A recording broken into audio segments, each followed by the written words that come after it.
Welcome दोस्तों, कैसे हो आप सब लोग। आई होप आप सब लोग बहुत बढ़िया होंगे। तो एक बार फिर से अपना ब्यूटीफुल सा चैनल पैरामेडिकल क्लासेज में आपका स्वागत है। आज अपन लेके आएंगे पैथोलॉजी का यूरिन एनालिसिस कि जो यूरिन होता है उसका एनालिसिस अपन क्यों करते हैं, कैसे कैसे करते हैं, क्या क्या चीजें अपन इसमें देखते हैं, ये पूरी चीजें देखेंगे अपन। तो यूरिन एग्जामिनेशन में अपन देखते हैं कि भाई कि एक तो इसका सैंपल कलेक्शन कैसे करते हैं। फर्स्ट बात देखते हैं कि सैंपल कलेक्शन कैसे करते हैं, फिर देखते हैं कि इसकी फिजिकल प्रॉपर्टीज क्या होती है, फिर देखते हैं इसकी केमिकल प्रॉपर्टीज क्या क्या होती है, उसके अंदर क्या क्या चेंजेस होते हैं, तो किन किन वजह से होते हैं, कौन कौन सी डिजीज की वजह से कौन कौन से चेंजेस किस किस वैल्यू के अंदर हो रहे हैं। फिर देखते हैं इसका माइक्रोस्कोपिक एग्जामिनेशन में अपन देखते हैं यूरिन के एक स्लाइड बनाते हैं, प्रॉपर्ली स्लाइड बना के फिर माइक्रोस्कोप में इसका एग्जामिन करते हैं। तो देखते हैं भाई कोई बैक्टीरिया वगैरह, कोई कास्ट वगैरह, बहुत सारी चीजें अपन इसमें पढ़ेंगे इसे। तो चलो आपका कीमती समय न बर्बाद करते हुए अपना टॉपिक स्टार्ट करते हैं। दोस्तों अपना टॉपिक है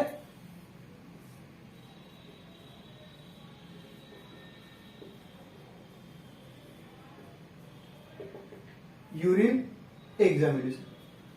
तो यूरिन एग्जामिनेशन पहले तो है कि अपन करते क्यों करते हैं और ये होता क्या है। तो यूरिन क्या होता है कि अपनी बॉडी का वेस्ट प्रोडक्ट होता है, ठीक है, वेस्ट प्रोडक्ट होता है और ये किडनी के द्वारा फिल्टर होके अपने ब्लैडर के अंदर स्टोर होता है। उसके बाद में अपन इसको बॉडी से बाहर निकाल देते हैं। तब जब अपनी ये बाहर निकालते हैं इसको, तब देखते हैं भाई इस यूरिन के अंदर क्या क्या चीजें होती है। वो देखेंगे अपन कि कोई इन्फेक्शन वगैरह ना हो, ठीक है, कोई जैसे शुगर, प्रोटीन वगैरह, ग्लूकोज वगैरह, ये सारी चीजें है या नहीं है, उसमें एब्सेंस है या प्रेजेंट है, कितनी कितनी मात्रा में प्रेजेंट है, क्या क्या है, कोई कास्ट क्रिस्टल वगैरह, सब चीजें अपन इसमें देखेंगे। तो बेसिकली अपन बात करें तो यूरिन एग्जामिनेशन अपन मेनली 4 पॉइंट पढ़ते हैं इसके अंदर। कितने पढ़ते हैं? मेनली 4। तो अपन पहला देखते हैं इसके अंदर। तो पहला टॉपिक आता है स्पेसिमेन। स्पेसिमेन का मतलब होता है सैंपल, कि अपन ने जो यूरिन का सैंपल लिया कैसे लिया, क्या क्या होना चाहिए, क्या नहीं होना चाहिए, सारी चीजें अपन इसमें पढ़ेंगे, ठीक है। दूसरा आता है इसकी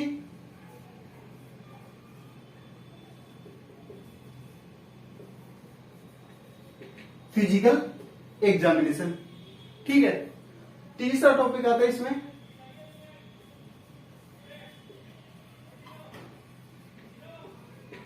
केमिकल एग्जामिनेशन। केमिकल एग्जामिनेशन में और फिजिकल एग्जामिनेशन में डिफरेंट है। फिजिकल एग्जामिनेशन का मतलब है कि अपन इस रखे हुए को देखेंगे, ठीक है, बिना कोई केमिकल वगैरह यूज किए हुए देखेंगे भाई इसमें क्या क्या है, क्या क्या नहीं है। और केमिकल एग्जामिनेशन वगैरह में बहुत सारे केमिकल वगैरह यूज करके जो चीजें हैं जैसे शुगर, प्रोटीन वगैरह, काफी टेस्ट होते हैं इसमें। तो टेस्ट को अपन देखेंगे भाई किसी की नॉर्मल वैल्यू है या नहीं है, किसी का कलर नॉर्मल है या नहीं है, अगर कलर कौन सा आ रहा है तो कौन सी डिजीज है, सारी चीजें अपन इसमें पढ़ेंगे। चौथा आता है माइक्रोस्कोपिक।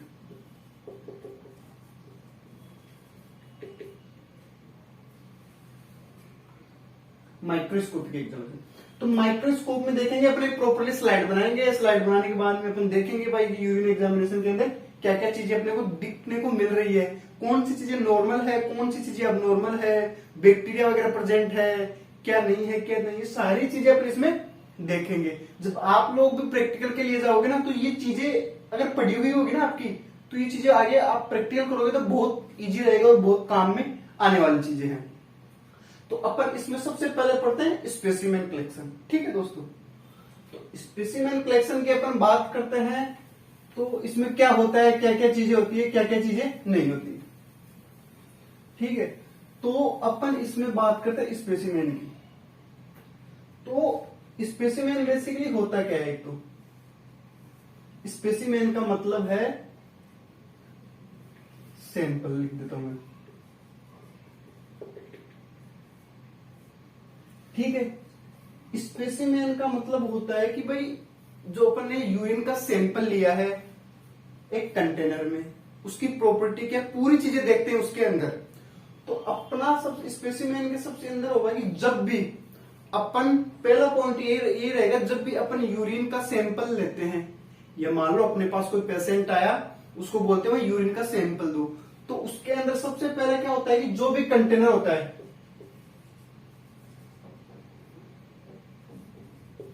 जो भी कंटेनर होता है वो एक तो क्या होता है पूरा स्टेरिलाइज होना चाहिए, यानी कि पूरा डिसइंफेक्शन होना चाहिए।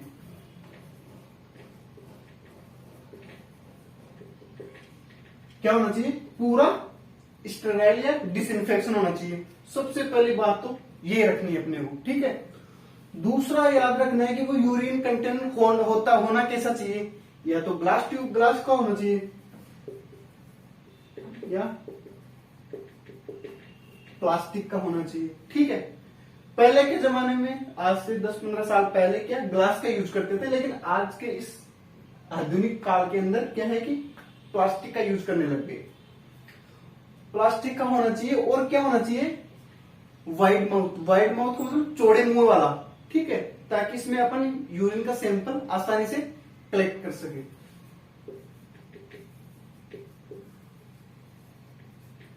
वाइड माउथ वाला होना चाहिए। अब और चीजें क्या क्या होनी चाहिए?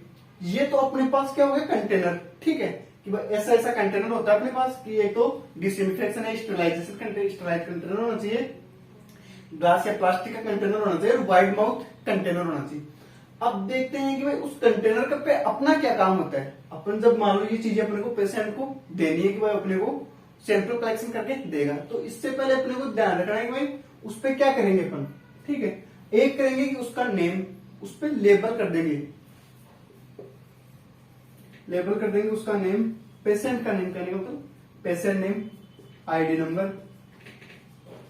ये अपने को हॉस्पिटल में सारी चीजें मिल जाती है। अपने का पेशेंट का डाटा है, पूरा डाटा, पेशेंट का जितना भी डाटा होता है, एज, सेक्स वगैरह टोटल,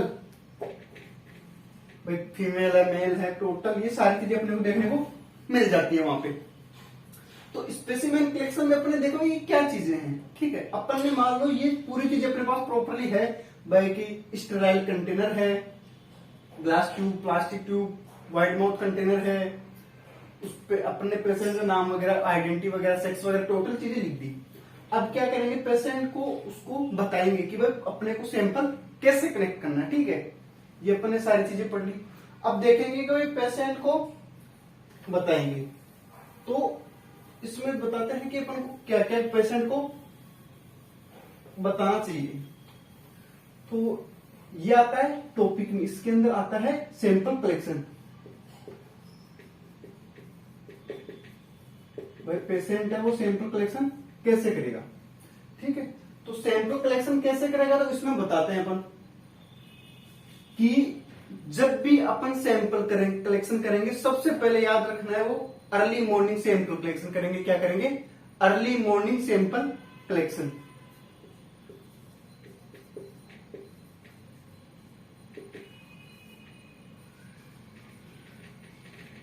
क्या करेंगे? एक तो अर्ली मॉर्निंग सैंपल कलेक्शन करेंगे। अपन जो कंटेनर दिए उसके अंदर सबसे पहले ये बताएंगे कि अगर आप सैंपल कलेक्शन करो तो अर्ली मॉर्निंग सैंपल होना चाहिए, ठीक है। अब भाई अर्ली मॉर्निंग सैंपल होना चाहिए भाई कि रात को रुका हुआ कुछ टाइम तक स्टोर हुआ अर्ली मॉर्निंग सैंपल होना चाहिए। अपन इसमें बताएंगे कि अर्ली मॉर्निंग सैंपल होना चाहिए, ठीक है। अर्ली मॉर्निंग सैंपल में देखेंगे कि ये भाई अर्ली मॉर्निंग सैंपल क्यों होना चाहिए, क्योंकि ये मोर कंटामिनेटेड होता है। क्या होता है? मोर कंटामिनेटेड।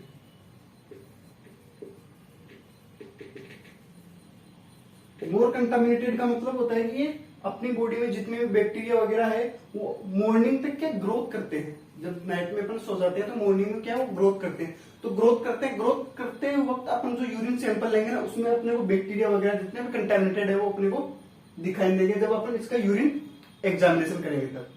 अगला होता है कि भाई फर्स्ट मॉर्निंग सैंपल तो अपन ले लेंगे। इसके बाद में अपन क्या करेंगे कि भाई मिड स्ट्रीम यूरिन लेंगे। कौन सा? Mid stream.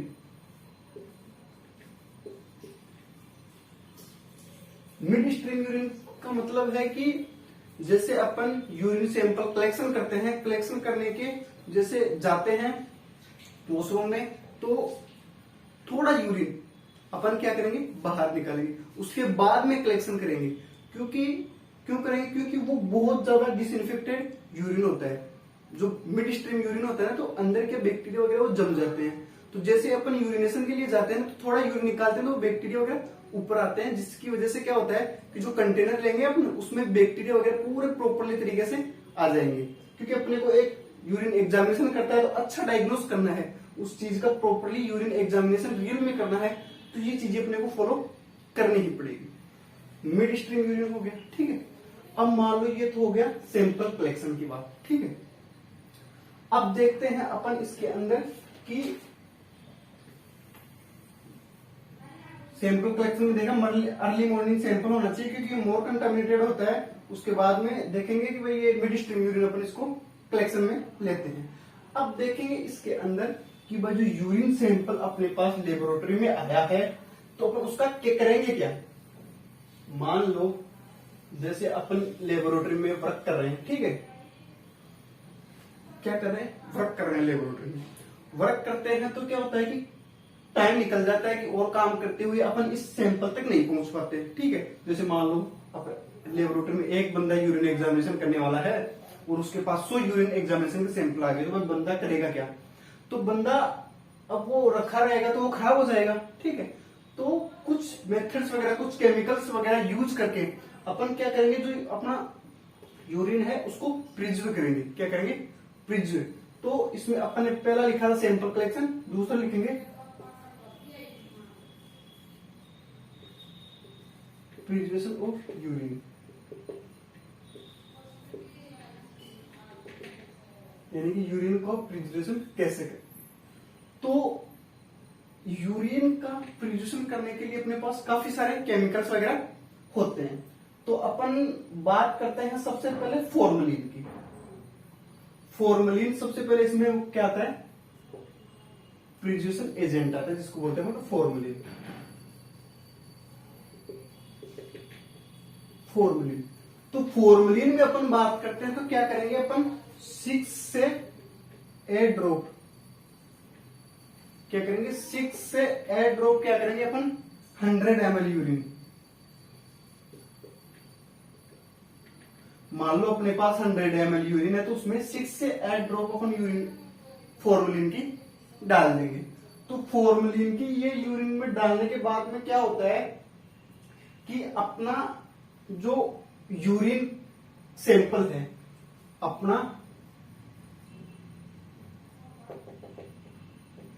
जो यूरिन सैंपल है, इसके अंदर ये फॉर्मलिन क्या करता है कि अपनी जो आरबीसी वगैरह होती है, यूरिन के अंदर आरबीसी, डब्ल्यूबीसी, एपिथेलियल सेल्स वगैरह बहुत सी चीजें अपने को देखने को मिलती है। तो इसके ये फॉर्मलिन क्या करता है? अपनी जो आरबीसी होती है ना, इसको क्या करता है? प्रिजर्व करता है। क्या करता है? प्रिजर्व। क्या करता है? प्रिजर्व करता है किसको? आरबीसी। कौन? फॉर्मलिन। 6 से 8 ड्रॉप अपन 100 ml यूरिन में डालेंगे तो ये अपने आरबीसी को प्रिजर्व करता है, और ये गुड प्रिजर्वेशन एजेंट होता है।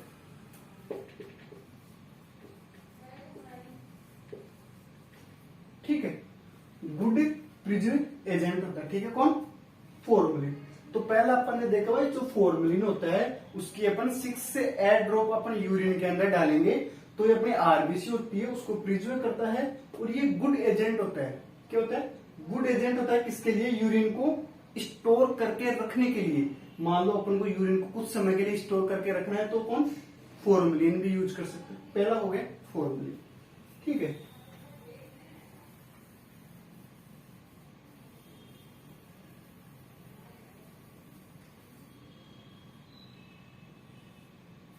तो अपन दूसरे की बात करते हैं, तो दूसरा आता है क्या?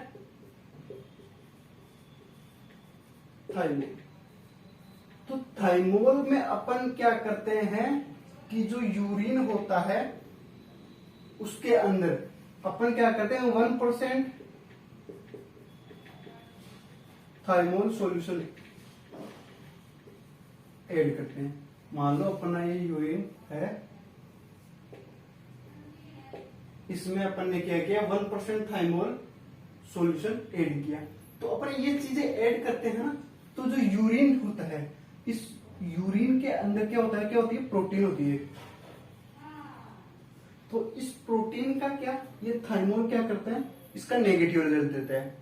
भाई अपने पास फॉर्मलिन ना हो, थाइमोल हो, तो अपन थाइमोल ऐड कर देंगे। थाइमोल ऐड करने से जो प्रोटीन होता है उसका क्या होता है, नेगेटिव रिजल्ट आता है, नेगेटिव रिजल्ट आता है किसका, प्रोटीन का। तो प्रोटीन का नेगेटिव रिजल्ट आता है, लेकिन बाकी सारी चीजें क्या होती है, ये प्रिजर्व करता है। प्रोटीन को एक थोड़ा सा नेगेटिव देते हैं, बताते हैं, तो साइंटिस्ट होते हैं वो बताते हैं कि जो प्रोटीन होता है उसको थोड़ा सा जो इसका रिजल्ट होता है ना, उसमें एक्यूरेसी नहीं होती, ठीक है। तो अपन थाइमोल भी यूज करते हैं, काफी सारे लैबों में यूज करते हैं, लेकिन प्रोटीन क्या आता है, थोड़ा सा नेगेटिव रिजल्ट दे देता है। लेकिन बाकी ये क्या होता है, गुड होता है, गुड एजेंट होता है, ठीक है। तो अपन फर्स्ट फॉर्मुलिन, सेकंड थाइमोल। थाइमोल में देखा अपन 1% थाइमोल सॉल्यूशन को अपन ऐड करते हैं यूरिन के अंदर, तो जो प्रोटीन होती है यूरिन के अंदर, प्रोटीन प्रेजेंट होती है, उसका अपने को नेगेटिव रिजल्ट देखने को मिलता है कई केसेस में। लेकिन ये क्या गुड फिक्सिटी, गुड एजेंट होता है। क्यों? क्योंकि ये यूरिन को स्टोर, बाकी जो कंपोजिशन है यूरिन के अंदर, बाकी और सारी चीजें उनको क्या करके स्टोर करके रखता है, कौन, थाइमोल। तो अपने फर्स्ट फॉर्मुलिन, सेकंड थाइमोल पढ़ लिया। तो तीसरा आता है अपना क्या, टोलुइन।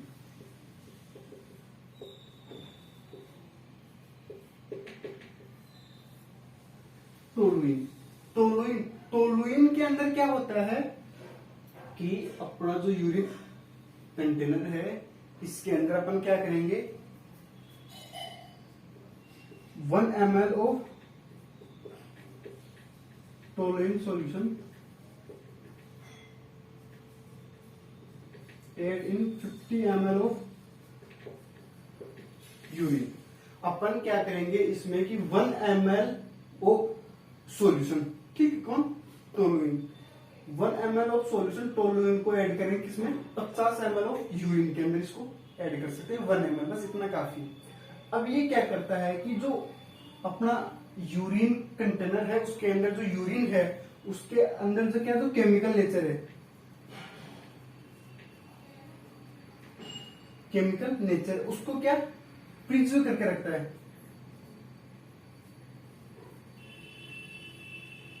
प्रिजर्व, केमिकल जो नेचर है उसको क्या प्रिजर्व करके रखता है, कौन, टोलुइन, ठीक है। ये हो गया अपना टोलुइन। ये क्या करता है, 1 ml इसका टोलुइन सॉल्यूशन काफी होता है अपने 50 ml यूरिन के लिए। और ये अपना जो केमिकल नेचर है किसका, यूरिन का, उसको क्या करता है, प्रिजर्व, यानी कि उसको अनचेंज करके रखता है। क्योंकि अपने को मान लो यूरिन का केमिकल चेंजेस देखना हो, तो अपन केमिकल एग्जामिनेशन करना है यूरिन का, तो अपन टोलुइन सॉल्यूशन उसमें डालते हैं 1 ml, ठीक है। उसके बाद में जो केमिकल नेचर होता है यूरिन का, उसको एकदम सही तरीके से रखता है, जैसे अपनी बॉडी में था ना, जो अपनी बॉडी ने पास किया, जैसे का जैसा वो रहता है, ठीक है। अगला आता है अपना एसिड, कि भाई कुछ ऐसे एसिड वगैरह भी यूज होते हैं जो यूरिन को प्रिजर्व करते हैं, ठीक है। तो एसिड में बात करते हैं तो अपन HCl होता है, HCl एसिड भी यूज लेते हैं, H2SO4 एसिड वगैरह भी, ऐसे काफी सारे एसिड वगैरह होते हैं जो अपन इसको प्रिजर्व करने के लिए यूज में लेते हैं, ठीक है। अगर मान लो आपके पास ये चीजें नहीं है, क्या है, आपकी लेबोरेटरी में ये चीजें नहीं है, तो आप यूरिन को कैसे प्रिजर्व करो। तो प्रिजर्वेशन के लिए होता है कि अपन जो यूरिन कंटेनर है उसको क्या करेंगे, अपन जो अपना क्या होता है, रेफ्रिजरेटर होता है, उसके अंदर क्या करेंगे, अपन इस यूरिन सैंपल को रख देंगे, ठीक है, 2 डिग्री सेल्सियस पे। तब इसके पूरे की पूरे जो यूरिन के अंदर जो केमिकल नेचर्स है, प्रोटीन्स है, शुगर्स है, जितनी भी चीजें हैं, पीएच है, उसकी पूरी की पूरी चीजें क्या एकदम नॉर्मल ही रहती है, कितनी, 2 डिग्री सेल्सियस पे रेफ्रिजरेटर के अंदर। तो ये अपन ने पहला पढ़ लिया सैंपल, उसमें पहला अपन ने पढ़ा सैंपल कलेक्शन, ठीक है भाई। फर्स्ट मॉर्निंग सैंपल अपन यूज करते हैं, मिड स्ट्रीम यूरिन यूज करते हैं।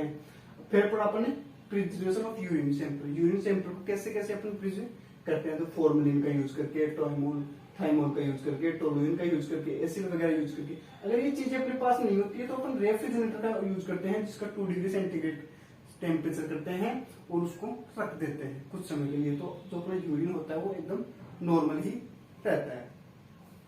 तो फर्स्ट टॉपिक हो गया अपना सैंपल कलेक्शन। अगला टॉपिक पढ़ेंगे हम फिजिकल एग्जामिनेशन। फिजिकल एग्जामिनेशन में क्या है कि काफी सारे टॉपिक्स वगैरह होते हैं, अपन देखेंगे उनको कैसे कैसे क्या क्या चीजें हो रही है, क्या क्या चीजें नहीं हो रही। ठीक है, तो यूरिन एग्जामिनेशन में अपना आता है क्या, फिजिकल एग्जामिनेशन। सेकंड नंबर पे आता है फिजिकल एग्जामिनेशन।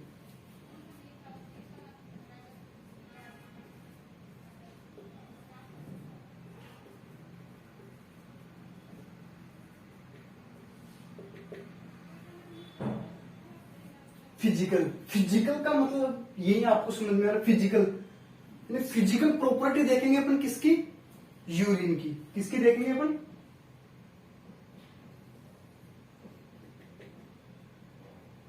यूरिन की क्या देखेंगे अपन, फिजिकल प्रॉपर्टी। तो फिजिकल प्रॉपर्टी देखने में अपने को सबसे पहले टॉपिक मिलता है इसका क्या, वॉल्यूम, कि भाई जो यूरिन है उसकी वॉल्यूम कितनी है।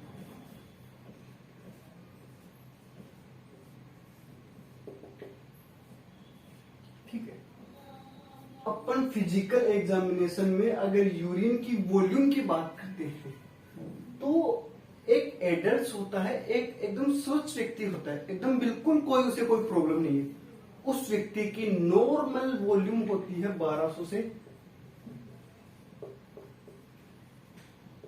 1500 ml पर डे। एक नॉर्मल इंसान की जो यूरिन की जो पर डे वॉल्यूम होती है वो होती है 1200 से 1500 ml पर डे। अब देखते हैं कि भाई इस वॉल्यूम के अंदर क्या क्या चेंजेस आते हैं। अब मान लो अगर कोई व्यक्ति है, उसकी यूरिनेशन जो है पर डे यूरिन पास कर रहा है, उसकी वैल्यू इंक्रीज होती है, क्या होती है, इंक्रीज होती है, और 1500 से 2000 ml पर डे होती है। ठीक है, जब कोई आदमी यूरिनेशन की नॉर्मल वैल्यू से इंक्रीज 1500 से 2000 ml यूरिनेशन करता है तो इस कंडीशन को बोलते हैं अपन क्या, पॉलीयूरिया।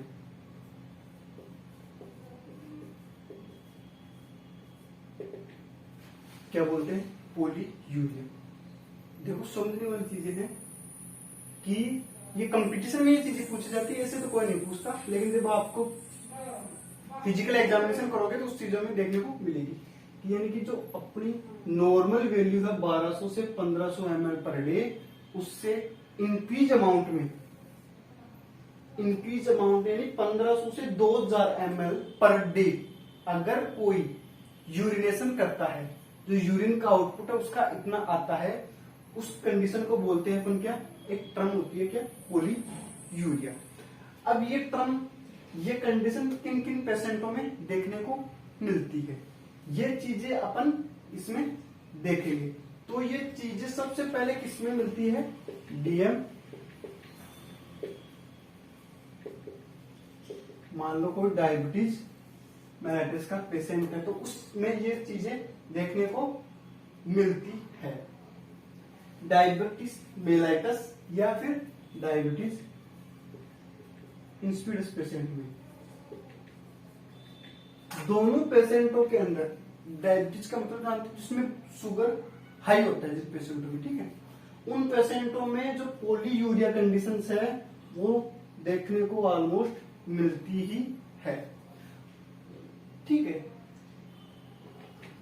ये अपन ने देखा कि जो फिजिकल एग्जामिनेशन है उसमें वॉल्यूम होती है पॉलीयूरिया, एक टर्म होती है जिसमें क्या होता है, increase amount of normal weight, ये भी बोल सकते हैं अपन। तो 1500 से 2000 ml तक पर डे कोई पेशेंट अगर यूरिन आउटपुट दे रहा है तो वो या तो डायबिटीज मेलाइटिस का पेशेंट है या डायबिटीज इंसिपिडस का पेशेंट है। आपको ये दोनों एग्जांपल याद रखने, ठीक है। एग्जाम एग्जाम में ये चीजें लिख के आने से नंबर एग्जामिनर जो कॉपी चेक करता है उसका क्या इफेक्ट होता है इन चीजों पे, तो वो क्या अच्छे मार्क्स देने की कोशिश होती है। और यही चीजें होती है कि ये क्वेश्चन ऐसे यूरिन एग्जामिनेशन है, ऐसा टॉपिक है कि पैरामेडिकल के अंदर ये पूछेगा ही पूछेगा। ये तो कंफर्म है कि भाई इसमें से 20 नंबर का या 10 नंबर का कंफर्म क्वेश्चन तो कंफर्म पूछेगा ही यूरिन एग्जामिनेशन। ठीक है, तो ये हो गई पोली यूरिया। अगर मान लो कोई पेशेंट की वॉल्यूम यूरिनेशन की कम होती है 1000 से 1200 ml पर डे करता है, अगर कोई पेशेंट नॉर्मल वैल्यू से डिक्रीज अमाउंट में यूरिन आउटपुट करता है तो उस कंडीशन को बोलते हैं अपन पोली यूरिया। क्या बोलते हैं? पोली यूरिया। ओलिगो यूरिया है, पोली यूरिया। ओलिगो यूरिया बोलते हैं इसको, या पोली यूरिया भी बोलते हैं। अब देखते हैं कि ये किन किन किन चीजों में देखने को अपने को मिलती है। तो ये अगर मान लो कोई पेशेंट है, वो क्या है, डिहाइड्रेशन कंडीशन में, डिहाइड्रेशन कंडीशन में है तो उसकी वॉल्यूम कम आएगी। एक नेचुरल सी बात है, अगर वो वाटर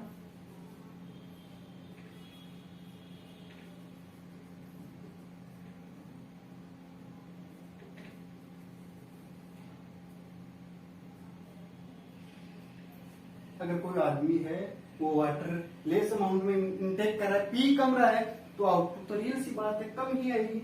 और अपन बात करते हैं इसके अंदर, या फिर किसी को क्या रेनल डिजीज है,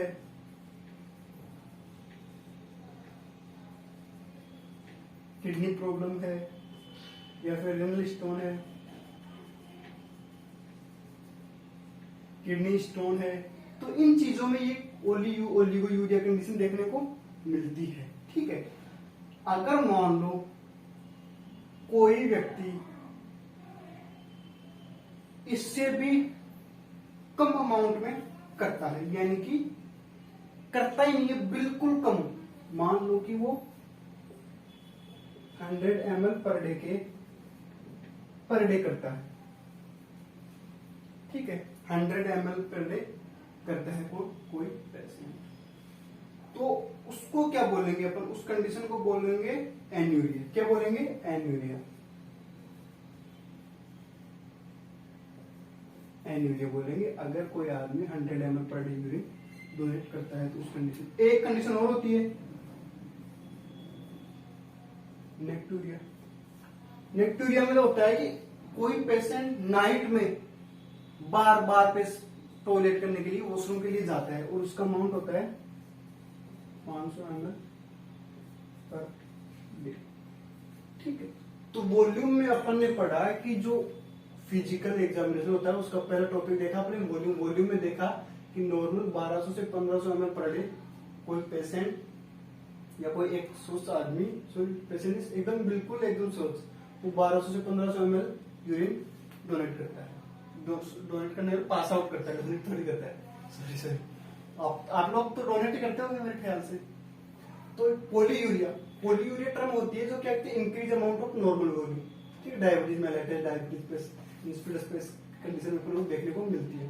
दूसरा होता है ओलिगोयूरिया। ओलिगोयूरिया इस कंडीशन में क्या होता है कि नॉर्मल वॉल्यूम से कम वॉल्यूम में यूरिन डोनेट पास आउट करता है, तो अब से अपन डोनेट ही बोलेंगे। ठीक है, अगर ओलिगोयूरिया में क्या होता है कि अगर 1000 से 1200 ml कोई पेशेंट ही बोलेंगे तभी तो ये कंडीशन आएगी, कोई पेशेंट यूरिन डोनेट करता है तो उसकी ओलिगोयूरिया कंडीशन बोलते हैं। इसमें कौन? Dehydration, water less amount intake, कोई वाटर का कम इनटेक कर रहा है, रेनल डिजीज है, रेनल किडनी स्टोन्स वगैरह है, रेनल स्टोन्स वगैरह, काफी सारी चीजें इसमें मैटर करती है। एक आता है एन्यूरिया। मान लो कि वो नेक के बराबर ही पूरे दिन में 24 आवर्स में 100 ml समथिंग यूरिन डोनेट कर रहा है, तो वो कंडीशन होती है। एक होती है नेक्टूरिया, मान लो कि कोई आदमी नाइट में बार बार पेशाब के लिए जा रहा है, बार बार यूरिनेशन के लिए ज्यादा, तो उस कंडीशन को बोलते हैं अपन नेक्टूरिया। उसमें 500 ml की समथिंग पर नाइट, पर डे में, पर नाइट।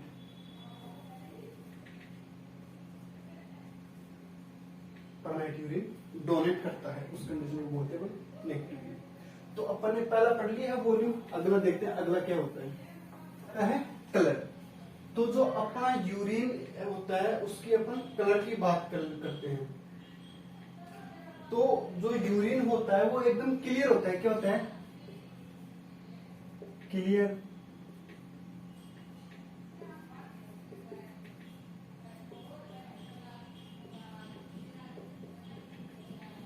जो यूरिन होता है अपना, जो क्लियर पे येलो स्ट्रो कलर का, नॉर्मली ऐसा होता है।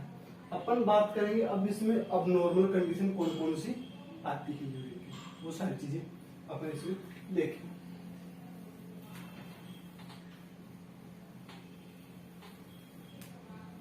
तो देखो अपन एक तरफ तो लिख लेते हैं यहाँ पे क्या, कलर। ठीक है, इसको अपन एक चार्ट के थ्रू समझेंगे। किसको? ये जो कलर सेकंड टॉपिक है कलर वाला, उसको एक तरफ तो अपन लिख लेते हैं कलर, एक तरफ लिख लेते हैं अपन कंडीशन, और एक तरफ लिख लेते हैं अपन केसेज।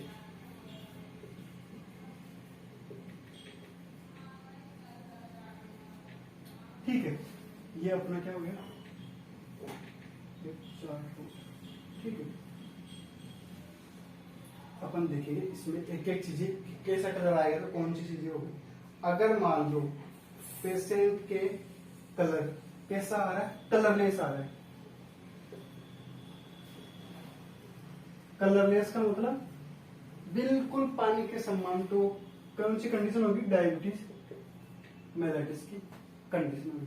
और केसेज में अपन देखेंगे जो होता है उसकी लो कंसंट्रेशन होती है। क्या? Low concentration.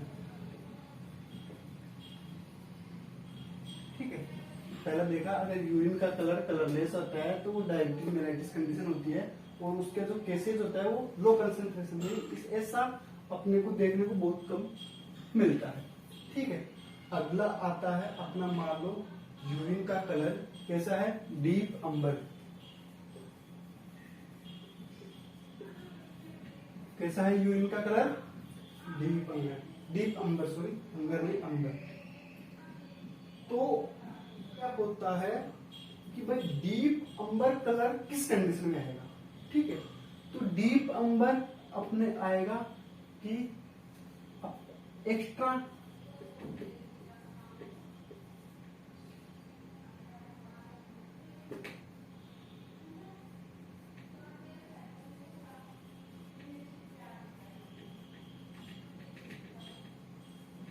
अगर अपन एक्स्ट्रा मस्कुलर एक्टिविटीज करेंगे तब आएगा, और अपनी बॉडी में एक्स्ट्रा ग्रोथ फैक्टर वगैरह ग्रो करेंगे।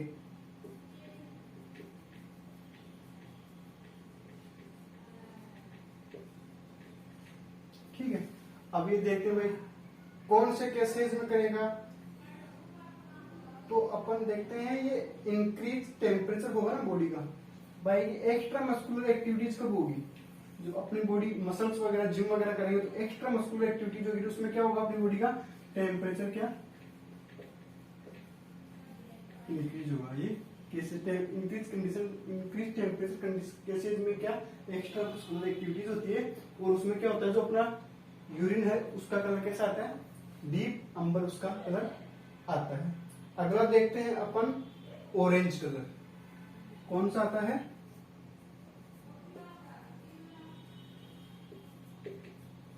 Orange colour. ऑरेंज कलर कब आता है, जब मान लो अपन high amount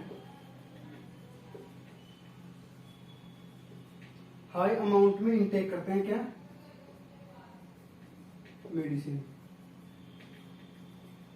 high amount intake करते हैं क्या, मेडिसिन, तब अपना कलर ऑरेंज आता है। अपन ये क्या करते हैं, जो अपन इंक्रीज कंडीशन होती है किसकी, यूरोग्लिबिनोजन एक टर्म होती है यूरिन का कलर इंटेक, यूरिन का कलर ऑरेंज कलर में आता है, जिसमें अपन हाई अमाउंट ऑफ मसल्स क्या करते हैं, इंटेक करते हैं, जिसके अंदर जो केसेस होता है वो यूरिक ग्लिबिनोजन होता है। अब क्या करते हैं कि इसके अंदर ऐसे बहुत सारी चीजें अपने को देखने को मिलती है जो अपन नोट्स में पढ़ लेंगे। ठीक है, अब फर्स्ट हो गया वॉल्यूम, सेकंड हो गया कलर, अपन बात करते हैं अब थर्ड की। तो अपन बात करते हैं किसकी, कलर में। फर्स्ट वॉल्यूम, सेकंड कलर, तीसरा बात करते हैं अपन पीएच।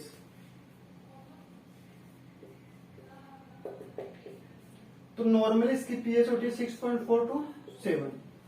ठीक है, किसकी, यूरिन की अपन पीएच चेक करते हैं तो नॉर्मली पीएच होती है 6.4 to 7। अब इसमें बात करते हैं अगर पीएच एसिडिक होती है, क्या एसिडिक, अगर पीएच एसिडिक यानी कि एसिड और एल्कलाइन दोनों टर्म का आपको पता है। एसिडिक मतलब 7 से कम होती है, तो अगर एल्कलाइन मतलब 7 से ज्यादा होती है। तो एसिडिक पीएच की अपन बात करेंगे तो इसमें देखेंगे अगर कोई पेशेंट के क्या, कोई पेशेंट यूटीआई क्या कर रहा है, यूटीआई से सफर कर रहा है, तो वो उसकी पीएच एसिडिक आएगी। या फिर उसकी कब आएगी, अगर कोई पेशेंट हाई इंटेक कर रहा है, इसका प्रोटीन, अगर कोई पेशेंट हाई इंटेक कर रहा है प्रोटीन का, तो उसकी पीएच ये आएगी। अब देखते हैं एल्कलाइन पीएच। एल्कलाइन पीएच में देखते हैं, एल्कलाइन पीएच का मतलब होता है कि भाई एल्कलाइन पीएच में देखते हैं अपन, अगर कोई पेशेंट खट्टी चीजें इंटेक कर रहा है, खट्टी चीजें, तो उसकी पीएच एल्कलाइन आएगी, यानी पीएच एल्कलाइन की तरफ इंक्रीज मिलेगी। ये हो गया अपना पीएच का। ये कोई बड़ा सारा वो है नहीं कि भाई इसमें कुछ समझाने वाली चीजें हैं, बस नॉर्मल चीजें लिखी हुई है, उसको याद करना है। भाई ऐसा तो है ना, पीएच समझाओ, पीएच क्या होती है, तो आप जैसे यूरिन एग्जामिनेशन करोगे तो आपको समझ में आ जाएगा पीएच क्या होता है। पीएच H प्लस आयन के हाइड्रोजन आयन को बोलते हैं। ठीक है, पीएच। अब अपन बात करते हैं ऑर्डर। ऑर्डर यानी स्मेल। स्मेल कैसी आती है, तो जो नॉर्मली अपन बात करते हैं यूरिन की, तो उसमें फेंट एरोमेटिक स्मेल इसमें आती है, किसमें, ऑर्डर में। अब बात करते हैं अपन इसको स्मेल अलग अलग आए तो कौन कौन सी कंडीशन होगी। ठीक है, अगर अपन बात करें फ्रूटी स्मेल आती है,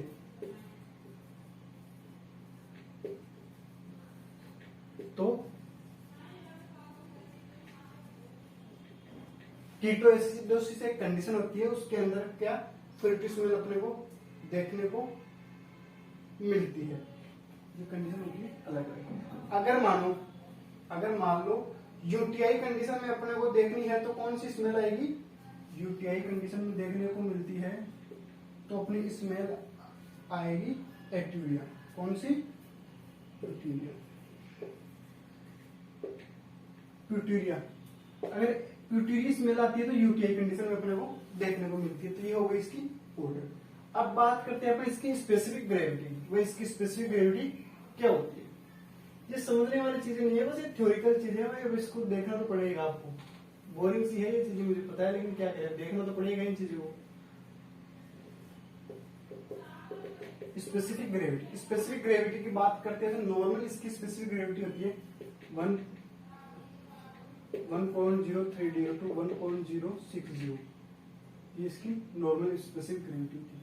अगर मान लो ये स्पेसिफिक ग्रेविटी हाई होती है, तो मान लो कि भाई अपन डिहाइड्रेशन कंडीशन में है, वाटर का ज्यादा इंटेक कर रहे हैं। अगर इससे कम कंडीशन में होती है तो मान लो भाई वाटर कम ज्यादा पी रहे हैं, ये चीजें इसमें देखने को मिलती है। स्पेसिफिक ग्रेविटी का मतलब होता है कि भाई जो यूरिन है वो कितना अपना वो गाढ़ापन है यूरिन की। ठीक है, जो थिकनेस होती है वो यूरिन के अंदर क्या क्या चीजें ज्यादा है। मान लो अपन ज्यादा वाटर इंटेक करते रहेंगे तो क्या होगा, जो अपनी स्पेसिफिक ग्रेविटी है वो क्या होगी, लो होगी। क्यों लो होगी, क्योंकि मान लो अपने बॉडी में जो और सब्सटेंस है जैसे सोडियम पोटेशियम वगैरह है ना, ये चीजें इनके साथ निकलती है, आउटपुट होती है। लेकिन क्या होगा भाई, ये चीजें है तो उतनी, भाई क्रिएटिनिन किसी का 1.2 है, ठीक है, नॉर्मल क्रिएटिनिन, या फिर किसी का 3.4 है, तो यानी अब नॉर्मल क्रिएटिनिन है।